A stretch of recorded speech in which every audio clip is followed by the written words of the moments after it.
bringing you your favorite new MCs, it's Dormville! In the game of politicians, I'm my own representative. Never doing features cause they ain't in my atmosphere. Sitting in the clouds looking down at the couch. What's going on, everybody? It's Dormville. I'm your host, Mike Hood, with my co-host, Backstage Phantom. and we're sitting down today with Gilton East. How's it going, man? Pretty good, pretty good. Getting the day started. Yo, bless up, bro. For those of you who don't know, Gilton is based out of Seattle, bro. So it's our first, bro. You're the furthest northwest person we've ever talked to so far, bro. Like that's untapped territory for us. Hopefully, I can be the best one out of here. Oh yeah, honestly. Thanks. To kick off this interview, how'd you get into rap?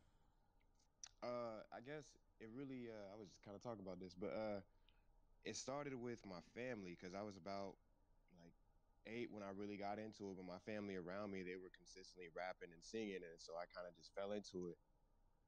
And the first thing that I ever did was, when that "Oh, I Think They Like Me" from So So Def came out. Yeah. Yeah, I pretty much took Bow Wow's verse and wrote my own, but I called myself TJ Anderson at the time. And yeah, that's how I kind of got into it. Yo, we know that you started off dancing and then going into rap. What was what made you transfer from dance to rap? So with dancing, I actually just got into that because I was when jerking came out. I was just like, oh, and then friends at high school, they were like, yo, be on our jerk team. I was like, all right. And I started doing it, and then it started working out. Then I guess as jerking went on, I just got better at jerking and kept doing that. But then I went from one team to another team, which is Team Avengers. And then it kind of like after 2 years, we kind of just start separating as far as people just moving. And then I just like went back to just focusing on music instead of dancing. So you're a man of you're a man of many talents. Like, uh, you do you do film editing, producing, choreography. Was it how easy was it to like jump into all of these things, and how do you balance that? As far as easy, I don't even know. I guess it kind of just came to me because it was a necessity. Like if I wanted to shoot my own videos, I had to find out how to edit those videos. And just sitting back and watching when I was on Team Avengers, I'd watch my manager Dom at the time, where he was like the team leader, but we called him the manager. He would just do all the editing, and I would just watch him do it, and I just watch how he do it, and just observe. And then you had back then you had Windows Movie Maker that came for free, so I would just take whatever clips on the little flip cameras we had, and I just put them on the computer, and then I just try to work with it that way. And then when it came into music, I kind of use the same kind of program or find any kind of free program that I could, and just start putting together things the way that I would want to. I already knew how to put together storyboards and figure out how I want my stories to be. So it just came with lining up the music and lining up the vocals and making sure everything looks right. So are you, Everything just came, huh? I will say, so are you 100% self-taught, like no schooling, just like kind of you and like looking up a video or watching somebody else? Yeah, a lot of times it's just looking up on YouTube or just figuring it out myself. And like and doing all the things, you said it was out of necessity. Yeah. Was it like tell us more about that? Was it more like you wanted to be more of like a lone wolf, like you wanted to be self-reliant, or I'd say self-reliant because like if I wanted to do a music video as it gets into now, if I wanted to do a music video, it would cost me $500. I look at like, okay, I make a lot of music. If I try to do a music video to all these songs, it's going to cost me a whole bunch of money. So why not just buy a camera? right? Beats. If I want a beat from somebody, it's going to cost me 350 exclusive rights. So why not just get a program that's 300 and a little keyboard that maybe be 300, and I can make as many beats as possible. If I want to get videos edited along with a video shot or even promotion, paying for promotion, it's just too much money went out. So I had to make sure I like brought it in house, and I didn't have to keep forking out money anytime I wanted to do something. I can just go do it. And if you rely on somebody, they're not always willing to come through. Like one time I wanted someone to just DJ something for me, and it was when they were just getting started DJing. And as soon as I was like, all right, let's go ahead and get into this, it was like, oh, I got a birthday party to go to. It's like, well, I, can't just stop. So it's like I have to do this myself. And you talked about having it all be like in house because it's you. Have you ever thought about making a conglomerate and like finding other people that are around you that like would want to come and work together as a like not as a label but just like as a group? Yeah, actually, before I really started making Gilton East a brand, um, I was in a group called TNF, and it was all of us kind of like we were all friends. We're still friends to this day. We're still brothers, actually. So we were in high school, and we just came together. And we formed this group called TNF, the Neighborhood Fam, True Not Fake. And we were together every day. It's about like five of us. We were just get together every day rapping, and we were trying to get everything going together. But it kind of became where I personally felt as if I was doing a lot more and willing to sacrifice a lot more to make it happen versus the others of the group. Now, mind you, we're all young and we're all leaders, so we're trying to lead when we need some only one person leading, which it didn't have to be me, it could be anyone else. But at the time I was the only one really putting forth the effort to go in a direction, which my when you can't show someone your vision on a TV screen, they're not gonna understand it. Right. So I couldn't do that. So I just had to go out and do it on my own. And now I'm just so used to doing it on my own that I continue to do it. If you were to be able to like show somebody the vision, like what would you just like what is the vision now for you? Uh, Pretty much what I've done now, just showing them how to get things onto iTunes, onto Spotify, how to we can make our own videos, how we can become what someone would want to have. Like we can be a hub. We didn't have to just be the artist. We could be the person shooting a video for an artist instead of um, us going to go find beats and work with other artists. We could be the beat makers instead of them being the artists. We can be the label, and those are the things that it wasn't understood when trying to be an artist and trying to show, hey, this is possible, when at the time people weren't thinking that's possible, especially coming from Federal Way. Like that's not possible. No one from Federal Way gets there really. Like you hear of Seattle artists, you hear of them in Seattle, but you don't ever see them on the big screens. Except now we have Mosey, Travis Thompson, they're doing their thing, and then you got Macklemore, who's really out there. Is that like I know that you say you want to be a pillar for your community and everybody around you, and so is that the goal at this point to like hit the point where it's like I'm not local, I'm not state, I'm like worldwide. Kinda. Like even if it's not me, I want someone from my city to do it. So if I have to stand in the background to push someone else to do it, then I would be more than happy with that. But I want to make sure, like, if I did do it, that I didn't just come in, had a one hit, and left. I came in, and the rest of us come in, like how Dre did it for Compton. Now you have a whole bunch of Compton rappers coming out of nowhere. Like Compton is a staple. You don't just hear California as a whole, you hear Compton most of the time. These people come from Compton. Now you got Long Beach, you have just those kind of things. Like I don't want Seattle to just be like Seattle, it's all of Washington. I want people to know there's Federal Way, there's Kent, there's Renton, there's people coming from different areas. And I want there to be an attraction here. I want people to want to come here because there's something here. Coming up in your journey, who'd you look up to as a rapper?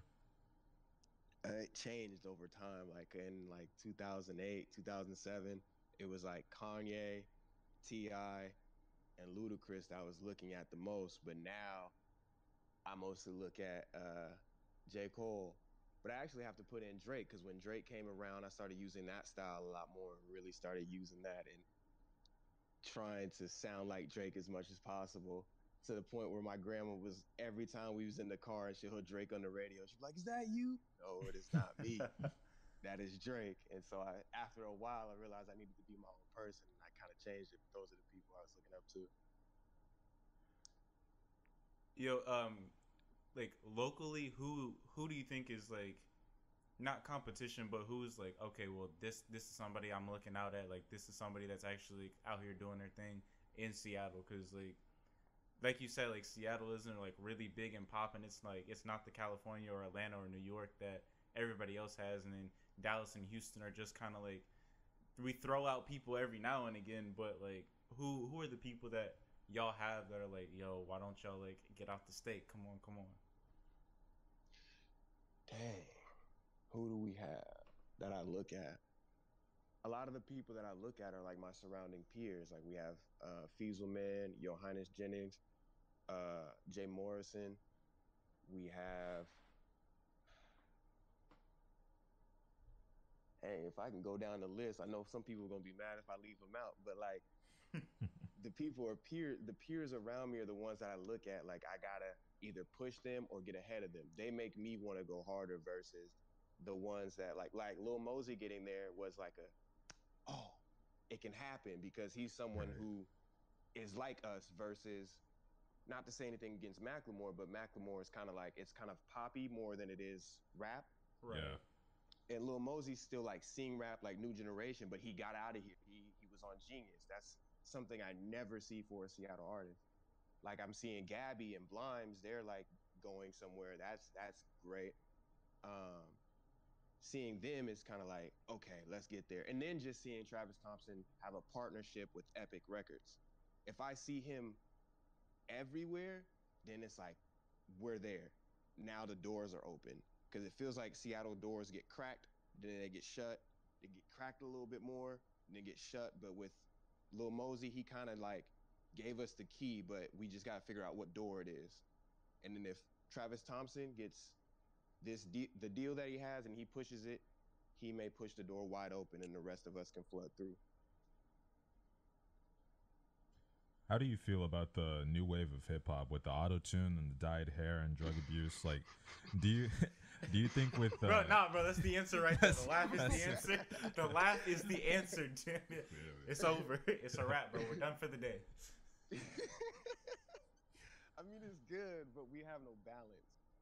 Like a lot of the back in the day, you can even think about like a lot of the times we just remember the choruses of the 2000 records with DMX, Nelly, all of them. You remember the choruses, and then you can kind of get into verses. But then you had Jay, who was really rapping, and he'll hit you with some of the like the hit records. But even his hit records, rapping. You got DMX, who was still really rapping, but you really remember the choruses. But his voice was very distinctive to where you just listen. But now you have a lot of the rappers sounding the exact same, but feeling like they're different. But they're really not. And what throws me off is a lot of the sound comes from people who are like, I guess I shouldn't say it, but like people who are like 35 trying to sound 19 and catch that wave. It's like, nah, y'all are supposed to show us what we're supposed to do. Right. Versus following what these other ones are doing. Like if Ice JJ Fish made it, and then the rest of us try to sound like Ice JJ Fish. Damn, what are we doing? That's a throwback, bro. Damn. I haven't heard that name since middle school, bro. Bro, that's what I'm saying. I'm like, yo, low key, he needs to come back and just like tell everybody, yo, bro, they all stole from me. Yeah. These little niggas stole from me. Nick Cannon's cousin, he can come back. Yeah, Ice JJ Fish, he was on Wild Now. They need to tell him. I started this. Cause, like, bro, after that, Something About You, girl, like everyone was like dogging him, bro. Everyone was just like playing it because they thought that shit was annoying. And then you fast forward, like that was like freshman year of high school for me, I think. And then Lil Boat and all of them came out 3 years later. That was 2 to 3 years later, and I'm just like, pause, like, yeah, what? You give him his credit. What? Do you think a lot of the times people blow up because people are showing people how bad somebody is? Yeah, I feel like putting a negative spin on certain things definitely helps with virality and like and how popular you get. Because like if you take somebody and go like, oh, look at how terrible this dude is, he's so trash, like people are more likely to gravitate towards that and go like, oh, what's this about? Oh yeah, you're right, he is trash, and then show it to the next person and make jokes off of that rather than something that's actually good. Because good on the other side are just like, oh look, people like this. Yeah. And then it gets filtered in, and then everybody's like, "Oh, well, this is what we're listening to." Okay, like, Yeah. nah, bro, not okay. Like, you're supposed to want more. Like, you're supposed to actually hold these people up to a standard. But I think it's conditioning too. Like I remember Pac said in California Love, he said he was like famous because we program worldwide now they recognize from Long Beach to Rosecrans. Like what? You're famous because you program, meaning you just run radio spins, play Right. anywhere and everywhere. So I think it comes with conditioning that people now don't expect a bar anymore. They kind of expect what you hear. do you think that with like Cole and Kendrick being the two like big household names right now that actually like will come out and be like, all right, time for you little niggas to get barred to death, like, like, do you think like with them having that and then Cole trying to like cultivate a new culture and like he's like talking to these younger cats that like it'll turn into like, all right, well, they're gonna start getting away from the auto tune, or not even the auto tune, just like the rada rada bullshit, like where they're not saying anything except for like, oh yeah, you know, I just did some drugs last night. Riley Reid smoking a joint out of my toes, so you know, like, life's pretty good for me. Like, Yeah, I think so. Cause I mean, you look at Lil Baby and Gunna, like they may not be on the Cole wave or like listening to Cole like that, but they try to rap still. right, Instead of just having the melodic sound, they really try to rap. Like I haven't heard much of Gunna, but my homie Jamil, Jay Corey, he showed me a lot of his raps, and I was like, oh, he's still spitting. Like even Blueface kind of tries like to rap. He tries to find metaphors, even though his voice is different. He Yeah. tries to find metaphors and find a way to rap versus just sounding like whatever's whatever's like hot, trying to do what Lil Uzi Vert did. right? Because I mean, like, if like we're using Blueface, because I know I sat down and he was in an interview. I forget who he's with, and he was like, "Yeah, no, like I know that I cannot rap on beat. Like I have to fit certain words in there because if I don't do this, then y'all won't get it." And I'm like, bro, the fact of the matter is, people are listening to you because they don't get it.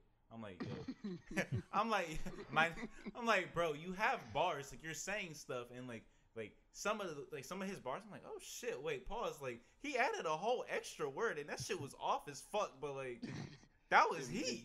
Yeah. But and like it's weird that he holds himself to a standard, and then the people that listen to him are just kind of like the average person that listens to him, I should say, is like, bro, I like this, bro. Tatiana kind of good, bro. This is lit at the party, bro. like, bro, like this cat's actually trying, bro. Like, you don't walk up to a Picasso painting and be like, dang, bro, you sure do use colors. Like, Yo, that's hilarious. He sure did use colors. That's hilarious. That's hilarious. Oh, stylistically, do you have an end vision for what your music will sound like? I'd say around college dropout Kanye. Okay. Yeah, yeah, because I want that soul, but I also want the funny records that are still good. Like he made Workout Plan. Like that's a hilarious record. And then the record he made with Lupe Fiasco, I forget what it's called, but the video for that was like it was another funny thing video. But like it was still good. Like it's something you can still listen to. And as of right now, what do you think identifies you as an artist?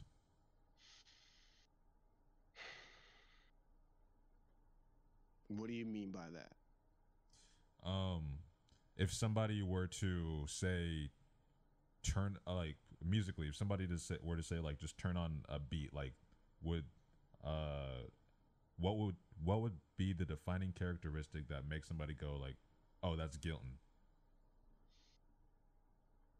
Being depressed, I'm just playing. But like damn.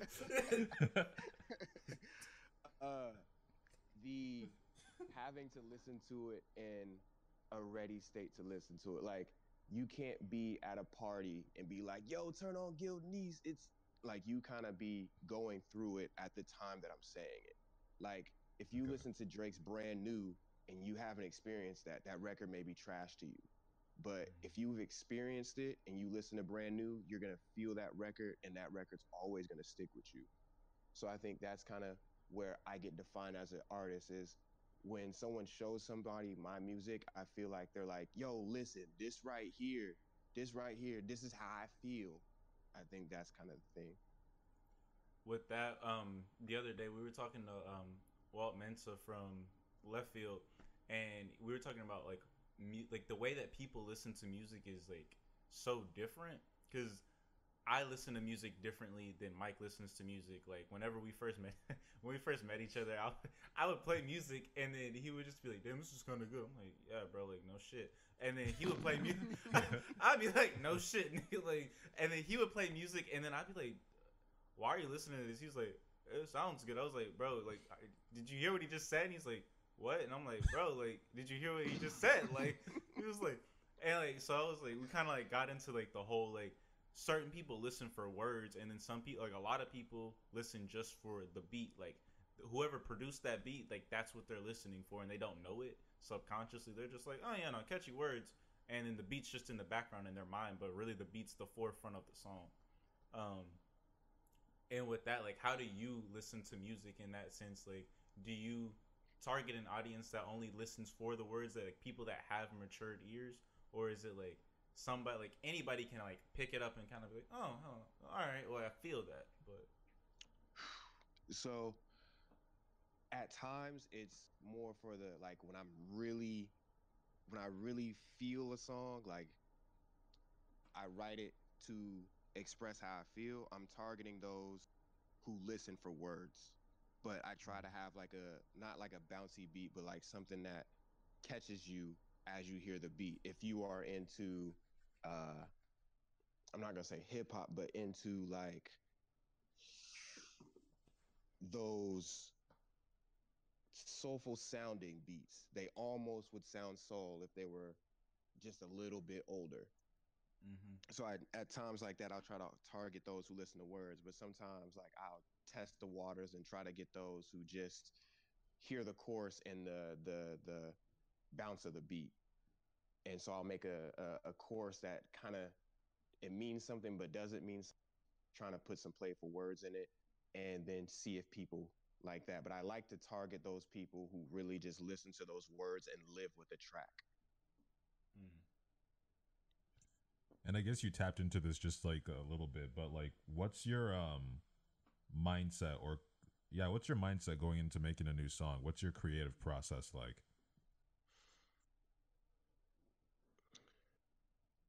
A lot of the time it is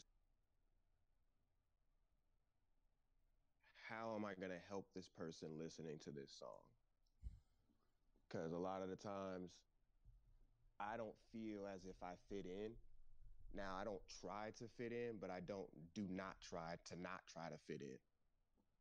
Okay. So sometimes like a record like Uncle Sam, everyone deals with bills. Like they can't escape it no matter how they try to. But then I also realize they raised the minimum wage, but then once they raise the minimum wage, everything else around the minimum wage goes up. Your apartment goes up, your house goes up, bread goes up, food in general goes up.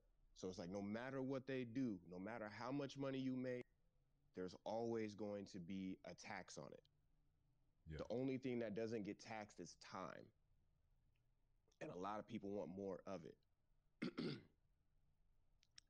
You asked me how do I go into making my records, right? Yeah.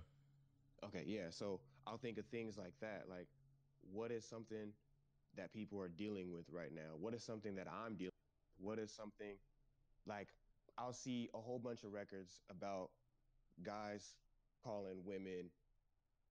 We curse on here? Yeah. You Yeah. can curse. I listened to a few. I didn't hear y'all curse at all. I was like, wonder. But like I'll see like guys call women bitches, and I'm like, okay, so girls are starting to call themselves bitches. All right, so how can I get them to start calling themselves women again? So I'll find a way to start making them call themselves women. I'll go into a track thinking, how can I say certain things that would touch them individually, and then it will spread. Even if it's not my record, it'll spread. If it doesn't spread with the record, how will it spread with the video? And so I'll go into a process of just trying to find ways to pick at something no one else is picking at. And with that, in the future, say you decide, like, you start doing, like, you do a beat, and then the person that buys the beat exclusively goes and they're like, oh shit, like, you also do videos, and they have you do the video for it as well. Would you, I don't want to say take care of it as well as you would your own song, like, you see the vision in your stuff, but would you, like, try your best to accentuate your vision when you made that beat while you make that video for that person? I would try to put it together as best as they want it together. So like if I make that beat and we go with the same intentions, then I'll be like, oh, well, I saw this and when you wrote this, I saw this, we should do this.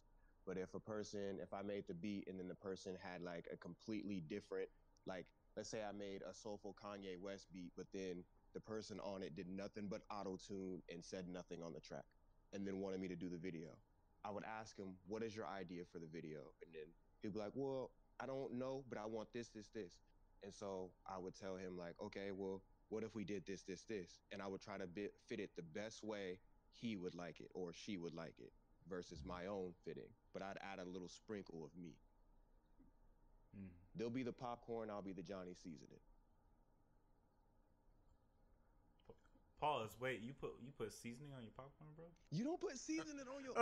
Yo, bro, like I was. Catch me next time. Interview. Yo, bro, you don't put seasoning on your popcorn. Wait, aren't I don't know y'all many in Texas, people that right? do. Yeah. Yeah. And y'all don't put no I mean, like, we know people that put hot sauce on popcorn and like. Oh, see, that's a whole different story. Yeah. I don't know that story. Then.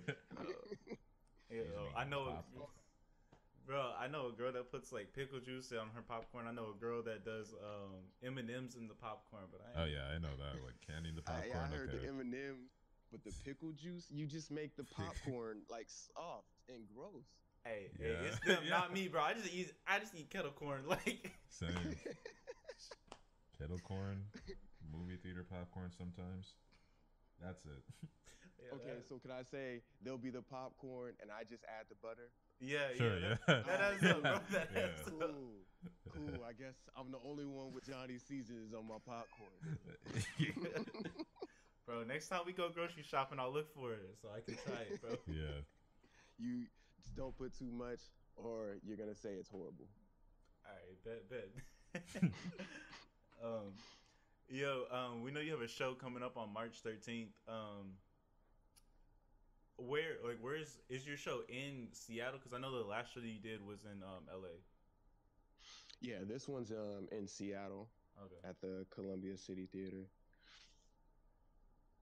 And with that, like, do you like whenever you went to LA, was it like, oh damn, near all these fucking LA cats, like, or was it like, oh, like I know you from like 2 towns over or like something like that? When I went down to LA, I knew no one. And I was just going there because I was with Coast to Coast, and I've done Coast to Coast, I think one other time, and that was when it was to meet like a direct executive for like a label. It was a Atlantic record label, and I was thinking I was going there with the idea like, yo, I'm gonna be the dopest in here, and I'm gonna get signed. And then I saw a few other people. I was like, damn it, I'm not the dopest in here, but I'm still gonna get signed. And then 2 years go by and I got a good rating. Like the dude liked me, I guess, but nothing happened. So I was like, what? Okay, that was pointless. But then I was like, okay, this time going to LA, I'm gonna go for a showcase and I'm gonna make sure I connect with the crowd. I'm gonna make sure that when I leave here, this crowd remembers who I am. Make sure that I show my face to this crowd. So I just went there with the idea of not even networking, more just getting more people from a different city to know who I am. Right. In your song "Dollars Spent," you say, "Industry friends, I ain't got one, I ain't got none, and if I do, how come They don't say none. So, where do you stand on bigger artists who don't shout out smaller artists? They enjoy until it's too late, or unless it profits them.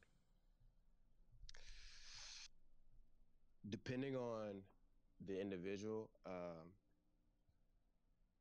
I'd say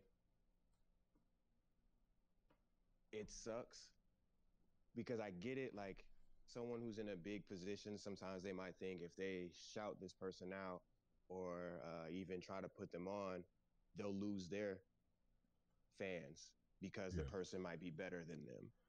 Sometimes they feel like no one helped them get there. So I can understand it when they don't want to talk about anybody else because they felt like they did it on their own. Every time they were like, hey, come out to a show, none of these people came. But as soon as they blow up, they're like, hey, man, remember I was right there? And so I can get it sometimes. And then like jumping back, I like also kind of connects into that. You said you wanted like you were looking to get signed. Is that still like the main goal? Is like if I get signed, then I go and like I have all these people that are ahead of me that can help me, or is it to do the whole independent route since that's more popular now? I still want to be signed to Dreamville. Dreamville is the one place that I really want to be signed to, but I would still sign to a different label if the paperwork looks right, because they can back me in the things that I want to do. Like I don't have the budget to do certain things, and they would be able to give me the budget to do certain things. Videos would be better, promotion would be better. They would be able to get me into more interviews and more shows. And then I know you made a post. I think it was yesterday. And you were saying that like this is the year, like 2019 is it? Like what is lined up for this year for you? Uh, I don't have much lined up except for like on the show on the 13th, and then on in April 6th and 7th, there's a show for Tapped 2019. They have a showcase, and I'm going to be doing that out in San Diego. But for that post, I'm really saying just like normally I play the background and just be like, I don't think I'm that good, but people like me because I've never been told I'm bad at rapping. So I feel like everyone lies to me. But this year I'm just running with that. I'm like, nah, I'm the best out here. You can't say anything about it. Cause I had this thing where like I'm not good, but then someone be like, well, could you beat Kendrick in a rap battle? Yeah, I'll demolish that nigga. What are you talking about? Like it was just, Bro, I don't know why it was that way. beat his ass and take his lunch, nigga. What you mean, bro? So now this year I'm just gonna be out there and saying like I'm the best. I'm doing this. I'm better than everybody. This is just my cocky year this year. Okay. Yeah. Not what opportunities, but like what do you want to see at the end of this year, like when it's December, like is there like okay, I want to have two mixtapes, one like completed project, or is it just kind of like whatever happens will happen? I need this to be like 100% organic. If I set goals, it'll just kind of fuck with me. It's the set goals, and my goal is to like I don't have any projects this year. Like I want to get one out, but if I don't, I'm fine with it. But my most is just gaining as much traction as I can so I can drop an EP that will do numbers or an album. If I drop an album, that necessarily means I'm in a position where if I drop this album, I no longer have to clock in a day in my life. Mm. So my goal for this year is really just making sure that I can do that. Because the last tape that I dropped, which is Risk and Rewards, I said in that tape that after this, I plan to put an album out. So it's been about, I think, almost 3 years since I dropped that tape. And so if I do something, I want to make sure that it's an EP or an album versus just doing another mixtape, especially since I don't know too many people that go to Dat Piff anymore or even Yeah. listen to full mixtapes. Yo, nah, yeah, I'm gonna put myself on real quick. Yeah, yo, Shameless me. self-promo. So like back in high school, what I used to do like to find like underground artists, because like my freshman year of high school, I was like, mainstream music is shit, And so like, yo, then like I found Chance like right when he dropped Acid Rap, and so I was just kind of like, huh, this is kind of good.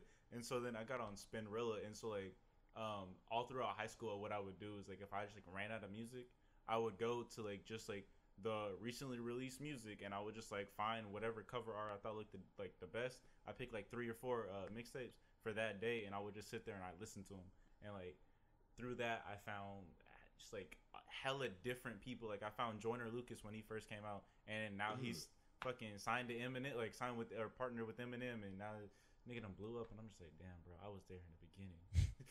I didn't have a show back then, but I was there. Like, because I remember whenever he released like Ross Cappuccioni, like I thought that was like the best song in the fucking world. But I mean, like, I would encourage you to put a lot more out there, because we were like, whenever we were like going through and like whenever we like vet people and filter everyone through our like our little process and everything before we get y'all on the show, I was like, all right, well, I didn't even check the dates on the music. I was like, oh, okay, yeah, he has music, because like some people will literally have one song, and I'm like, I can't do a lot with this. Like I was like, and so it's like, you had an evolution, and it's like we can see you from whenever you started, and we can see you from the 2 songs that you dropped last year, and it's like, I was like, damn, I kind of want more. This nigga just playing with my feelings, bro.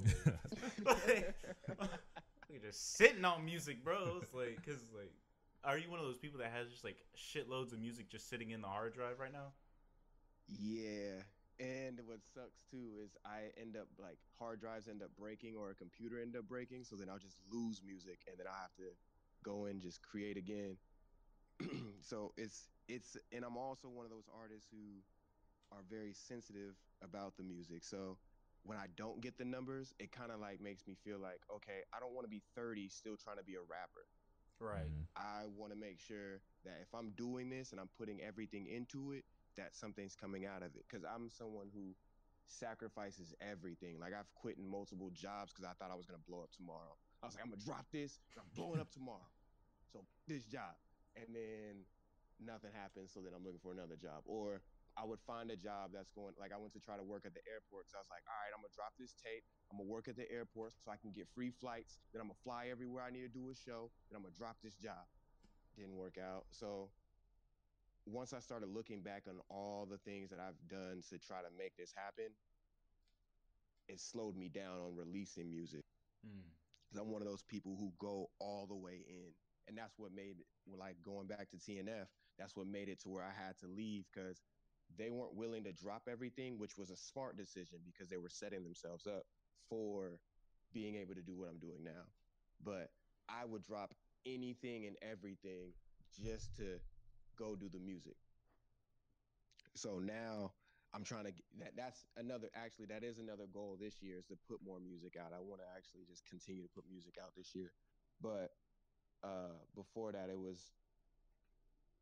I wanted to just make sure I would not be 30 still trying to rap. I have family members who are 45 still trying to rap. I got family members 30 still trying to rap, going out of the state to still trying to rap. And it's like, is it working for you? And if it is, you need to tell me something. If it ain't, then am I in that same category? Because there's a whole bunch of, like, you guys probably get it often, like just SoundCloud rappers, which I hate the term, but SoundCloud rappers give you guys a link to listen to, and you may get 15 and you're like, all right, I'll just try one, and then it's horrible, but they believe they're the best ever. Yeah, I don't want to be that delusional. There's a guy, yo. He's like, this dude's great guy, but like he was like before, I think it was like when we started booting up the show in the beginning of the year last year, or like early last year, and he was just like, he sent me music, and I was like talking to him. I don't even think he knew about the show at that point, and like I was like giving him feedback, and I was like, well, you could try this and you could try that, and like, oh, like if I mixed it, like I would try to like mix your voice this way, and like try not to use as much of this auto tune, and like maybe try this, like these different techniques that I know of, and dude just still texts me, but it's like at this point he just sends me promo, and I'm like, bro, I don't even like you anymore. Like I tried to help you, and your shit still sound like trash. Like It's alright, but like, but See, that's the thing. That's what, and a lot of the people won't listen. They'll just call you a hater. Like if you say he's trash, he's like, nah, he's a hater. I'm dope. And it's like I listen to people. If they tell me I'm trash, oh, I'm trash. right. But let me figure out how to be better. Right. And that's smart because I mean, like, there's a lot of these guys that'll be out here and they'll be like, oh well, my girlfriend. Like we talked about it with Walt. Damn. He was talking about people like dudes whose girlfriends don't even fuck with their shit. And I'm just like, I'm like, bro, like that's real because it's like, yo, I know people who date guys that think they can rap, and I'm like, yo, you gonna tell them? And they're like, nah, he's living his life. I'm like, you really a shitty girlfriend. Get mad. Like, They be on Facebook and shit, like be mad, like my girl don't support me. You should be supporting me on my music, and then you'll see her start promoting it, and then once they break up, she stops promoting it. I'm like, oh, see, I don't need that. I don't want that. I want her. I don't want her to lie for me. I want her to be real about it. I'd be like, yo, you think I can't? If I can't spit a 16 and my beats are trash as fuck, I'm just be like, you just need to come in here and set the computer on fire. Like, fuck it. Like, yo, set my shit on fire. Stop me while I'm ahead. Like, Give me a sign. like, Yeah.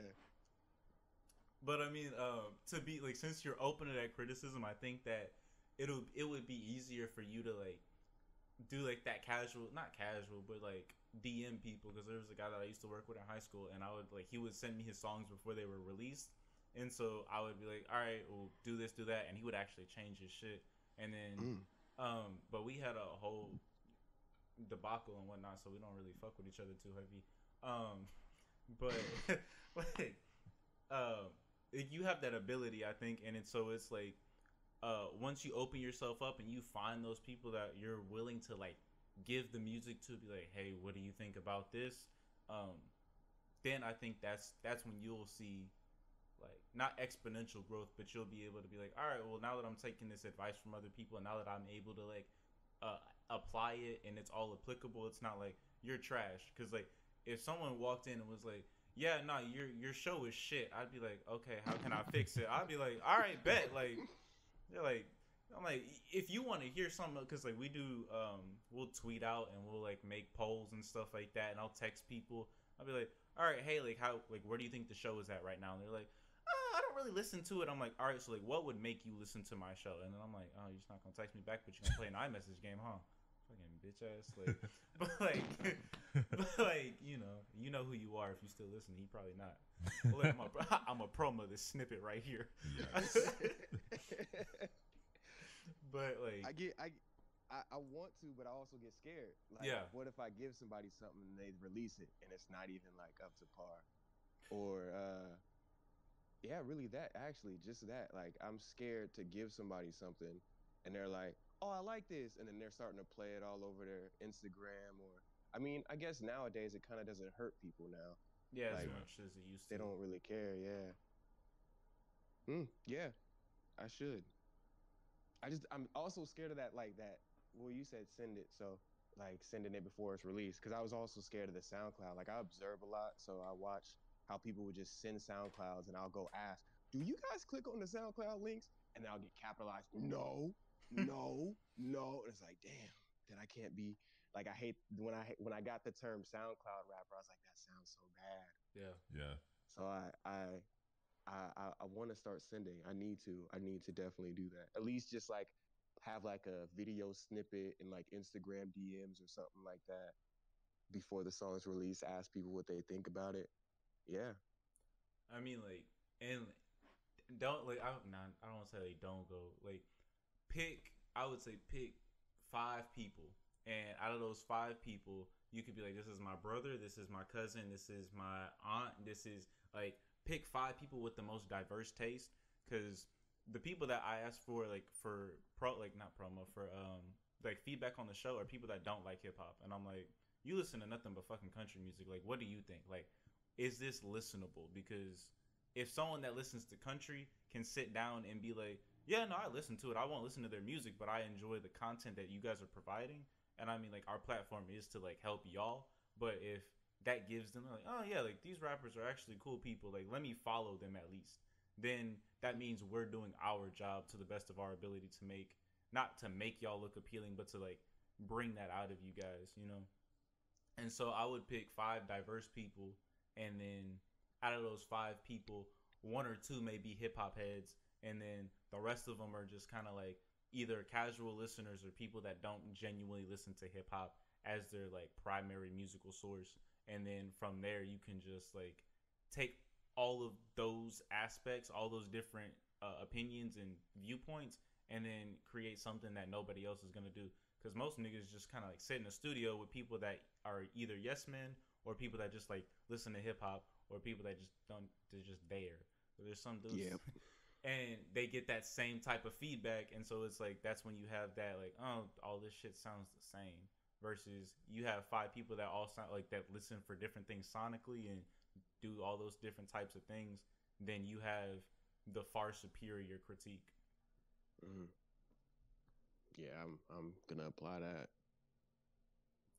I need 10%. Look, when you blow up, I need 10%, bro. Yeah. Telling everybody that from now on, bro. Every time I say shit, 10%. Sure. That's the way to make a profit. 10% can go a long way off a hit art. Hell yeah. And for our concluding question that we ask all of our artists that come on here, what is the hardest rap lyric that you've heard? From anyone? From anyone. Was there something about you? Girl? Yes, sir. Yes, sir. Yes. The hardest rap lyric I've ever heard. Oh, dang, that's hard to go through. It's definitely a Cole lyric, though. I know it is. I can't even think of one, to be honest with you. Because it's like I'm finding like new ones every day. I guess I'll say this Drake one that I kind of was listening to yesterday off of So Far Gone. He said, you say that you're over me, but you always end up under me. All right. Like, that's pretty dope to me. Like, I didn't catch it when I first listened to Hate Sleeping Alone, but catching it now, it's like, oh, I get it. Okay.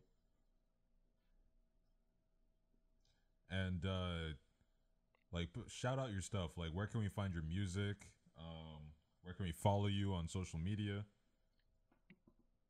So for Instagram, Twitter, Facebook, any social media platform, you can find me at Gilton East. Even on YouTube, you can find me at Gilton East. You can, if you don't know how to do any of that, just go to Google and type in Gilton East. My name's very unique, so I'm the only one that pops up. It's not very unique, but it's very unique in the hip hop area. Like, the only time you really see Gilton East is in India post, but Gilton East is on everything that you have. Just type it in. Apple Music, Tidal, Spotify, SoundCloud, YouTube, all of that. Social media is all Gilton East.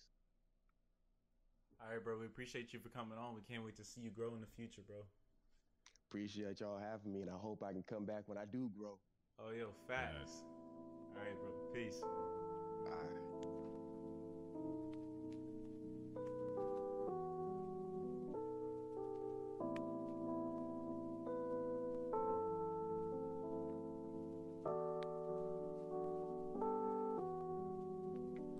I'm back feeling like I got no one by my side. Hopeless notice that the rise ain't coming my way this time. Watch all the ways pass me by.